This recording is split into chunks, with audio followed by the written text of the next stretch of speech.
sinceramente, ontem eu não ouvi, eu só assisti ao jogo, né? Faz uma diferença danada você também se ligar no que está sendo dito e tal. Mas o que eu vi foi um negócio pavoroso, né?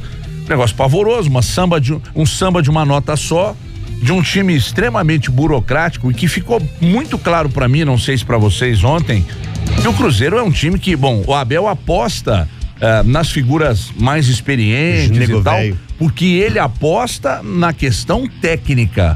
Ele coloca, ele insiste com o Thiago Neves, ele ontem, vamos citar o Thiago Neves, que é a grande referência do time, não que eu entenda que o time só empatou porque o Thiago Neves não esteve bem, então não é isso, mas porque ele espera que numa bola ou outra o cara vá decidir, ou seja, sempre espera um lampejo técnico de um atleta para definir um jogo, só que não tá funcionando, né? 114 empates, aí fica realmente muito difícil de administrar. O samba de uma nota só, futebol burocrático, mais do mesmo, não tem repertório, e isso preocupa muito. Eu tô vendo muita gente dizer: mas tem times piores, está claro, está nítido que tem times piores, mas uma coisa que faz uma diferença monstruosa ali na frente é o número de vitórias. E isso já derrubou o time no Campeonato Brasileiro. Então, isso. E outra coisa, você pegou o pior time da competição e você não conseguiu fazer ponto. Aliás, não conseguiu ganhar, você conseguiu fazer um ponto, mais um empate, diante do pior time da competição. É muito sério. O Cruzeiro empatou lá no turno, né? Ou seja, com o Avaí foram 2 pontos. 2 pontos. O Everton, tem time pior que o Cruzeiro no campeonato. Mas o Cruzeiro está entre os piores times do campeonato. O Cruzeiro enfrentou a Chapecoense e não ganhou nenhum dos 2 jogos. O Cruzeiro enfrentou o Avaí e não ganhou nenhum dos 2 jogos. O Cruzeiro enfrentou o CSA uma vez e não ganhou. Ainda tem um outro jogo. O Cruzeiro enfrentou o Fluminense e não ganhou nenhum dos 2 jogos. Os piores times, eu citei os últimos colocados. São os 5 últimos, né, que eu citei. O Botafogo ganhou lá. Eu citei só os 5 últimos. O Cruzeiro não ganhou de nenhum deles. O Cruzeiro somou 2 pontos contra o pior time do campeonato. O Cruzeiro somou 1 ponto contra a Chape, que em determinado momento foi o pior time do campeonato. O Cruzeiro somou 1 ponto contra o Fluminense, que está entre os piores times do campeonato. O Cruzeiro contra o CSA somou 1 ponto, ainda tem o jogo aqui em Belo Horizonte. Durante a semana, a gente falava sobre esse confronto contra o Avaí. E muitas vezes o alerta foi feito aqui: camisa não ganha jogo. Se o Cruzeiro não encarar esse jogo como se estivesse enfrentando o Flamengo, o Palmeiras, o Grêmio, vai ter dificuldade. Eu citei o jogo Botafogo e Avaí no Engenhão, que eu assisti o jogo inteiro. Botafogo ganhou por 2-0, mas o Avaí foi melhor que o Botafogo. Não seria teta vencer o Avaí, como não foi. Um time que cruzou, há uma divergência de números de cruzamentos entre 2 sites que eu confio muito, que são SofaScore e Footstats. SofaScore dá 52 cruzamentos, 11 certos, se eu não estiver enganado, e o Footstats dá 62 cruzamentos, 10 certos.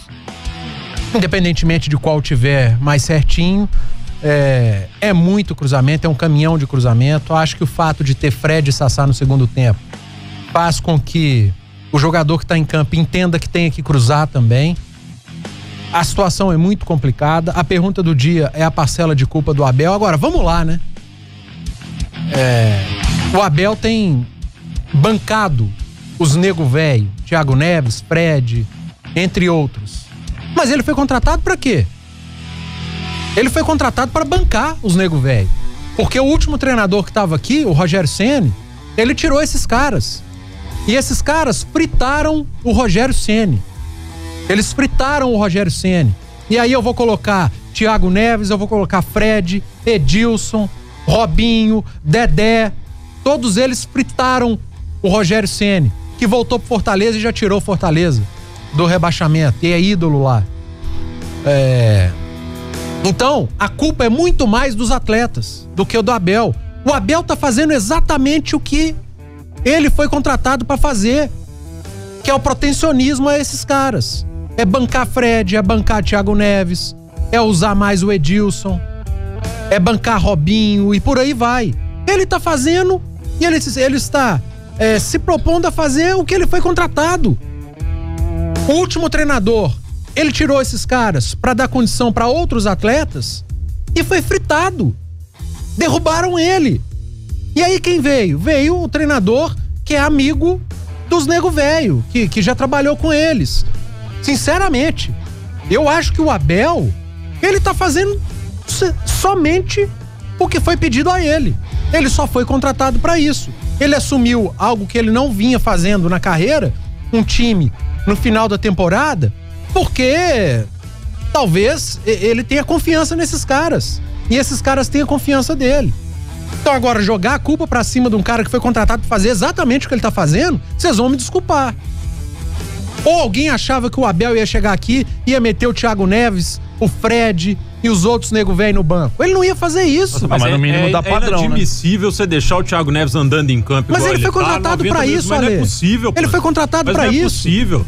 Não é possível que ele não olhe pro campo e não vê que o cara não tá rendendo nada. Mas ele foi contratado pra isso. Gente, mas aí, ele só veio por conta disso. Aí é pra decretar que vai cair mesmo. Eu porque, não acho que... Quando o Abel chegou, alguém acha que ele ia tirar o Thiago Neves? Mas o cara 90 minutos andando em campo e não rendendo absolutamente nada, ele não tem coragem pra mexer. Eu acho que a discussão não pode girar só em torno do Thiago Neves, não. Não, eu tô falando Fred, eu citei outros nomes. A gente tá pegando um exemplo mais emblemático, né? De que é o cara que é decisivo. É o cara que disse que quer ir pro Corinthians, anteontem. É que é o camisa 10 que tem a responsabilidade. É só um caso mais emblemático. Porque quando você coloca só na conta, por exemplo, do Thiago Neves, dos jogadores mais experientes e tal, automaticamente você tira das costas do Abel uma responsabilidade que é dele. Por mais que ele queira proteger os jogadores mais cascudos, o time dele precisa apresentar mais do que está apresentando. Não adianta nada você ter 315 jogos invictos. Mas não perde, mas também não ganha, cara. O último que tentou saiu, Everton. Tiraram ele. Sim. Só que limitar a simplesmente escalar o time e botar em campo é muito pouco. O Cruzeiro não faz nada além de 200 cruzamentos para a área do adversário, cara. Aí você enche a área do adversário de atacantes e é aquilo que você disse aí. O que os caras vão fazer? O que um lateral pega a bola na intermediária, às vezes, nem chega na linha de fundo. Não vai na linha de fundo. O que ele vai fazer? Ele vai meter bola pra área. Vocês se virem aí. Vocês repararam quem é o armador do Cruzeiro nos últimos jogos? É o lateral direito, Orejuela. Ele que tenta criar jogada. E ontem até o Kaká caiu muito por ali pra ver se tentava alguma coisa. Eu vou falar do jogo também, Everton, vou resenhar do jogo, mas a gente vai chamar um break aí, daqui a pouco eu falo. Jogo rápido. Gente do céu, ô Vanderlei, não é o Luxemburgo, é o ouvinte de ontem. E no final do programa falou assim, amanhã vocês vão estar falando do Abel, e hoje vocês falaram aí que o jogo é fácil. Eu ainda falei, não, foi só o Ale, o Edu e o Everton não falaram, foi só eu. Aí, Vanderlei, errei, hein? É porque eu pensei só no Avaí, entendeu, André? Eu esqueci que tinha o Cruzeiro do outro lado. Você me perdoa, Vanderlei, eu tinha que ter pensado macro e não micro. Eu olhei só pro adversário, mas o maior adversário do Cruzeiro é ele mesmo. Acabei me esquecendo que tinha o Cruzeiro do outro lado. E se o Avaí jogasse contra ninguém, um campo vazio, fosse assim, Avaí de um lado do campo e ninguém do outro, aí o Avaí acho que ia perder. Mas tinha o Cruzeiro, né? Esqueci. Aí eu tô vendo a reação dos torcedores, e ontem mesmo na resenha legal que tem na rede social, tem uma que não é legal, mas existem várias resenhas legais num pós-jogo. E aí a gente vê que a causa do futebol é o torcedor e é o que mais sofre com as consequências, né? O Cruzeiro ontem, Everton, apresentou o quê? O que o Abel apresenta de novidade nesse time? Até as mudanças são as mesmas. O torcedor que vai, ele já sabe o enredo. É porque o torcedor, gente, é como o marido ou a esposa traída. Que sofre, que chora quando sabe de uma traição, mas consegue perdoar porque o amor é incondicional. Dá 2, 3 dias, ele vai tentando esfriar a cabeça e vai voltando. O torcedor ontem fez a parte dele até os 49 minutos do segundo tempo. Gritando, apoiando, mas o que vai acontecer? É mais do mesmo, é um repertório que o torcedor que está na arquibancada ou que está atrás de uma tela da TV, ou até mesmo de um rádio, né? Ouvindo o rádio, ele já sabe, não, peraí gente, daqui a pouco vai entrar o Robinho. O Sassá que é titular? Não, daqui a pouco vai entrar o Fred. Daqui a pouco vai sair o David, mas o Thiago Neves continua. O David vai ser vaiado ali nos primeiros 45. O enredo é o mesmo. Quando o Everton fala de um samba de uma nota só, é porque o time do Cruzeiro é muito previsível. E aí o Du falou sobre os números. Quando a gente pega os números aqui, 72% de posse de bola pro Cruzeiro, hein? Meu Deus, quantas bolas o Vladimir salvou? Quantas foram na trave? Qual foi o massacre do Cruzeiro? Tirando um gol que o Thiago Neves perdeu ali também já no final do jogo, uma cabeçada, um cruzamento até bom vindo da esquerda. O Avaí chegava pouquíssimo, mas chegou a incomodar o Fábio, chute de fora da área que foi desviado, o Fábio ainda fez uma boa defesa. Aí você pega um dos números de cruzamento, mostra a pobreza do repertório do Cruzeiro. Porque se você pega jogadores que trocam passes, torcedores, pasmem, torcedores do Cruzeiro, nessas 72% de posse de bola, o Cruzeiro trocou mais de 500 passes. Porque é um time que trabalha muito mais na lateralidade do que na profundidade, né? É um time que começa a bola no lateral direito, passa pro zagueiro, que vai no volante, que passa pro outro zagueiro, que vai no lateral esquerdo. E aí fica aquela coisa de aquele pêndulo inofensivo que na hora de pensar pra frente, pensar no futebol vertical e agudo, sabe o que eles fazem? Chuveirinho. Cruzam na área da intermediária ou na linha de fundo porque não conseguem fazer uma jogada de penetração, uma jogada inteligente, nem drible, nem pra quebrar essas linhas. Ontem eu vi uma declaração do Thiago Neves que também parece muito com o futebol que ele apresenta. O que ele falou? Ele falou, vou até pegar aqui para não fugir, o que eu li e dando os créditos aqui no... Uma delas foi que aquela cabeçada que ele errou, ele disse que a bola era muito fácil, que ele não erra. Erra sim, tanto que errou. Aliás, foi a única chance do Cruzeiro no jogo, hein? Foi, bizarro, né? Hein? E no final, né? A gente tá vendo ali na tela da live. 100 minutos de jogo, o Cruzeiro teve uma grande chance. Até algumas defesas ali do goleiro do Avaí, mas defesas protocolares também. Não, grande chega, chance, dá aquela batidinha. Grande chance foi essa. Exatamente. Contra o pior time do campeonato em 100 minutos. Exato. E aí teve um chute de fora da área já no segundo tempo do Avaí, que a bola desviou, o Fábio teve que fazer uma defesa boa, que o Avaí chegava a incomodar, às vezes até... Os cruzamentos do Avaí, pouquíssimos cruzamentos do Avaí, levaram perigo tanto quanto os do Cruzeiro. Palavras do Thiago Neves, abre aspas. Não é que o Cruzeiro não convence, pelo que a gente fez, se tivesse em outra situação, todo mundo ia sair aplaudido pelo jogo que fez hoje. Eu não sei qual mundo que eles vivem. Aí vem, a gente enfrentou um time que não tem nada a perder, que se fecha e sai de qualquer jeito. O Avaí marcou certo, soube usar a bola, segurar no momento que tinha que segurar. Ué, mas ele não sai de qualquer jeito? O Avaí marcou certo, o Atlético marcou certo, o CSA marcou certo, a Chapecoense marcou certo, todo mundo marca certo, não ganha de ninguém. Vou fechar a aspas aqui, Everton, porque tem mais declaração, mas não concordo com o que o Thiago Neves falou, me desculpa, Thiago Neves, até porque também entendo que numa saída de campo, um jogador tá de cabeça quente, às vezes acaba falando ou proferindo palavras aí que não gostaria, mas pensar bem hoje, porque como ia sair aplaudido pelo que fez, sair aplaudido e o time do Avaí, a proposta do Avaí era aquela lá mesmo, ou você acha que o Avaí ia vir pra cá e falar, agora eu tô querendo marcar o Cruzeiro é lá no campo de defesa, vamos botar a linha alta e vamos sufocar a saída de bola do Cruzeiro, ora gente, não, é o propósito do pior time do campeonato, Everton. É o Lanterna que veio pra cá e mesmo com um empate e saindo rebaixado, saiu com um gosto de tipo... os caras depois do jogo se abraçaram como se tivesse... E estava sendo rebaixado. Ganhado um título, assim. Então é pobre, eu tenho que agora pensar o bolão, eu e o Grice, né? Inclusive lá também lá na Band, e aqui eu coloquei 3-0 lá na Band ida. Eu tenho que lembrar que tem o Cruzeiro do outro lado. Vocês me perdoem, torcedores, me perdoem. E com esse futebol paupérrimo, o Cruzeiro perde pro Cruzeiro. O Vessone, o grande Vessone, tá lá em São Paulo, sempre ouve a gente. E ele disse aqui o seguinte: Cruzeiro nas últimas rodadas. Lado bom, depende apenas dele. Lado ruim, depende apenas. É isso aí, ué. É exatamente isso aí, Vessone. Olha aqui, defesas de goleiro, os números ontem, ali. 4-3. 4-3, cara. Pro Avaí. E por que o Avaí comemorou o resultado? A última vez que o Avaí conquistou um ponto foi na 24ª rodada, quando empatou com o Vasco em 0-0, né? Lá na ressacada. Eu tô tentando buscar aqui, sinceramente, qual foi a última vitória do Avaí. Acabei de achar. 20ª rodada contra o Atlético. Né? Então, assim, eu acho que tinha razão de comemorar mesmo, assim, não perdemos um jogo.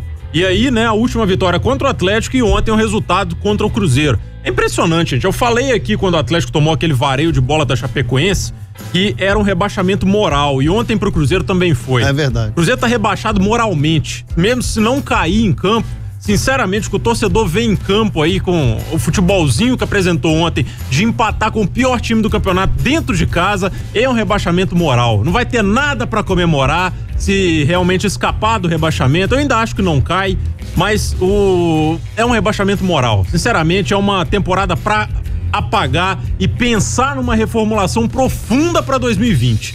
É pensar realmente em mudar e começar do zero, porque, sinceramente, gente, a coleção de vergonhas, ela tá muito grande.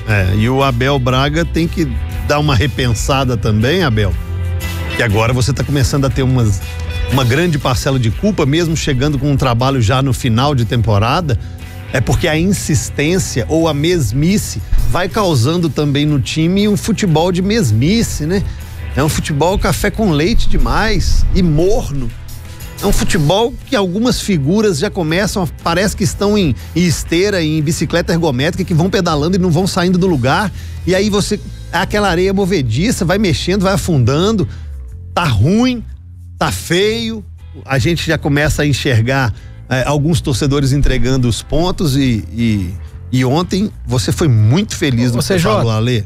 Rebaixado moralmente, não é matematicamente, é moralmente. Pelo resultado. Fazer um exercício vamos recapitular.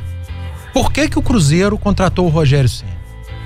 Pra mudar, né? O Rogério Ceni vinha de um bom trabalho no Fortaleza. E pra mudar o estilo que era que estava sendo muito criticado, que era o estilo mais defensivo. Contratou um treinador jovem, de um estilo diferente, pra mudar a ideia de jogo e que vinha de um bom trabalho.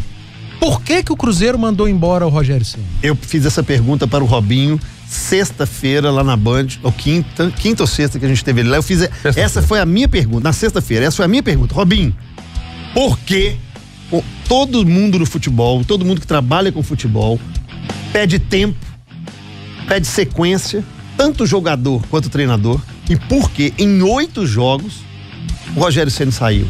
Ele falou desse jeito, CJ, não encaixou. O modelo dele nós não entendemos, não encaixou no nosso time. As características dos jogadores que nós temos não era de encaixe a filosofia do Rogério Ceni, e isso acontece no futebol. Não encaixou o que ele queria, o que ele pedia, o nosso time não fazia. É uma justificativa, ok. Por que o Cruzeiro contratou o Abel Braga? O Abel Braga vinha de algum bom trabalho? Não. O Abel Braga tem uma ideia diferente de jogo? Por que o Cruzeiro contratou o Abel Braga? Pra gerenciar vestiário. Né? Pra aquela ebulição que aconteceu. O Rogério havia perdido o vestiário. Sim. E obrigado com o elenco. Robinho não quis falar, mas todo mundo sabe que o Rogério Ceni saiu do Cruzeiro porque houve um racha entre ele e boa parte do elenco. Por culpa dele, Rogério Ceni, óbvio, mas eu acho, aí é minha opinião, não é informação, mas principalmente por culpa dos chamados nego velho. Aliás, essa nomenclatura foi dada até por eles mesmos. Até pelo Thiago Neves. Pelo Thiago Neves. Já encheu o saco. Então. E aí o Abel foi contratado por quê? Por que ele foi contratado?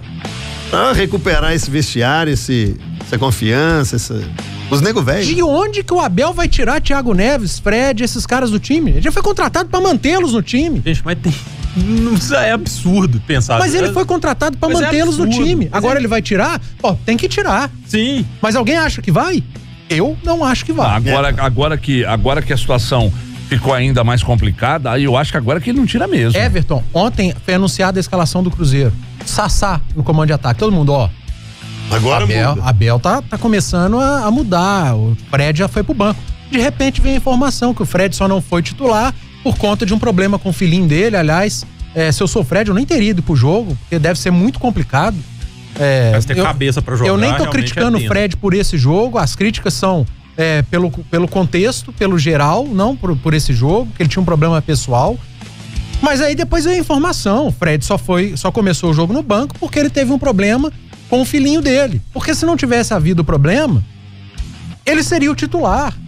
Agora o Cruzeiro enfrenta o Santos na Vila Belmiro. Gente, o Thiago Neves vai estar no time titular, o Fred vai estar no time titular e por aí vai, eles não vão sair. Até elogiar aqui a pergunta do Adroaldo com relação ao Joel, para trazer para o torcedor por que nunca entra, já que o próprio Abel o elogia nos treinamentos, e elogiar também a pergunta do Samuel Venâncio, foi que abriu a coletiva. Ontem tive a oportunidade de ouvir aqui pela 98 toda a coletiva. E a pergunta do Samuel Venâncio também sobre a... Qual a palavra que ele usou? Protecionismo. Gostei a pergunta foi muito boa mesmo, mas o protecionismo é da diretoria do Cruzeiro. O protecionismo a esses caras foi o Itair Machado que bancou.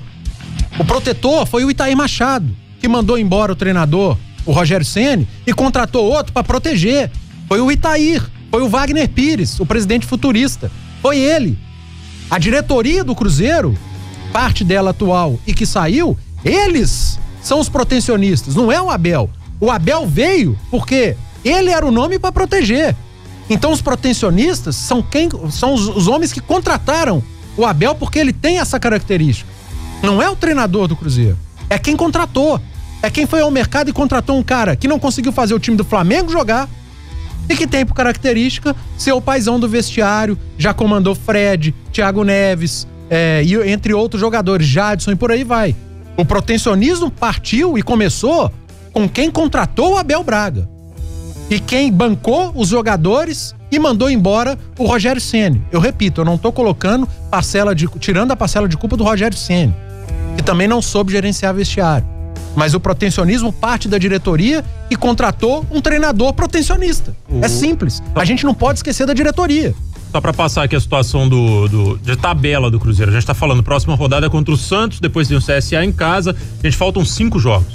Tem 15 pontos em disputa. O Cruzeiro precisa de 9. São assustadores 9 pontos em 15. Ele pode até safar com menos, claro, né, claro. Mas... Sim, mas ainda aí entra a questão também do número de vitórias. Você tá falando em garantia, né? Não, claro. Eu tô trabalhando com os 45 pontos, que é o que a gente sempre trabalha, com 100% de segurança. Lógico que pode se salvar com 43. Até deve pode acontecer. se salvar com 42. É a conta aí dos matemáticos. Mas eu tô usando 45, tá? Que sempre foi a linha de corte, exatamente. né? Então eu tô usando essa linha antiga de 45. São assustadores 9 pontos. Com 5 jogos, com 15 para disputar. Então o Cruzeiro só pode perder mais 6 pontos no campeonato, né? Pensando nessa lógica de 45. Então só que é realmente absurdo. Nós estamos trabalhando com a possibilidade de que com 42 se segure e tal. Gente, volta a dizer o que disse no início do programa. O Cruzeiro tem 2 vitórias a menos, por exemplo, que o Fluminense. E isso pode ser muito ruim. A importância de ganhar os seus jogos e torcer contra o seu adversário é porque se você continuar na mesma faixa de pontos dele e lá no final, sem empatar em pontos, você cai. Porque você tem 2 vitórias a menos. E ao torcedor do Cruzeiro, Everton, paremos de olhar outras tabelas. Porque vejo muitos falando porque a tabela do Ceará é mais difícil, a tabela do Cruzeiro. Porque a tabela do Fluminense é mais complicada. Aqui, vamos fazer um exercício aqui, você torcedor. Fala sério, que no seu cálculo lá, você não colocava 3 pontos pra cima do Avaí? Todo mundo Você colocava. poderia até não colocar... Era obrigação. Você poderia até não colocar 3 pontos em cima do Corinthians. Eu concordo, né? Nós não colocávamos aqui na calculadora 3 pontos em cima do Corinthians ou do São Paulo. Mas de um Avaí, sim. Então, é olhar pra tabela, olhar pro próprio umbigo, agarrar com o santo e não sei o que vai ser dessa nota só desse samba, não, viu?